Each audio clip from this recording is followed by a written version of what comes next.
अस्सलामुअलैकुम वरहमतुल्लाहि वबरकातुहू।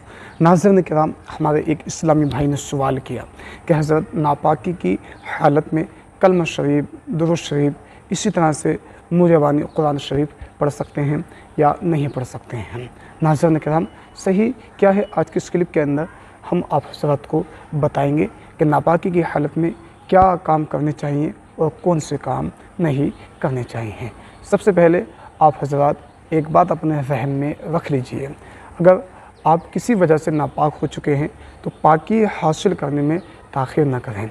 अगर कोई उज़्र है, कोई परेशानी है तो वो अलग बात है। अगर कोई उज़्र नहीं है तो फिर जितनी जल्दी हो सके पाकी को हासिल करें। अब रही बात कि नापाकी की हालत में कलमा शरीफ, दुरूद शरीफ पढ़ सकते हैं या नहीं पढ़ सकते हैं। कलमा शरीफ ये कुरान करीम की आयत तो नहीं है, इसी तरह से दुरूद शरीफ भी कुरान करीम की आयत नहीं है।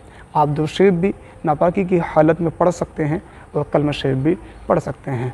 नापाकी की हालत में आप नमाज़ नहीं पढ़ सकते हैं, नापाकी की हालत में आप मस्जिद में नहीं जा सकते हैं, नापाकी की हालत में आप कुरान शरीफ नहीं पढ़ सकते हैं, ना देख कर पढ़ सकते हैं और ना ही जो है उसको मुजवानी पढ़ सकते हैं। नाज़रीन किराम, होता क्या है, देखा जाता है ख़वातीन इस्लाम जो होती हैं तो वो हैज़ की हालत में होती हैं, इसी तरह से निफास की हालत में होती हैं, तो उनको 6 या 7 दिन लग जाया करते हैं, तो उनका वो जो है मसला अलग है। लेकिन मर्द हज़रात कोई ऐसी बीमारी नहीं है, कोई ऐसी परेशानी नहीं है, तो मर्दों को चाहिए जितनी जल्दी हो सके पाकी को हासिल करें। इसलिए कि खुदा न करे अगर नापाकी की हालत में मौत आ गई तो अल्लाह तबारक व तआला को क्या मुँह दिखाओगे। इसलिए अगर कोई शरई उज़्र नहीं है, कोई परेशानी नहीं है, तो नापाक ज़्यादा टाइम तक नहीं रहना चाहिए। इंसान को चाहिए कि जितनी जल्दी हो सके वो पाकी को हासिल करे।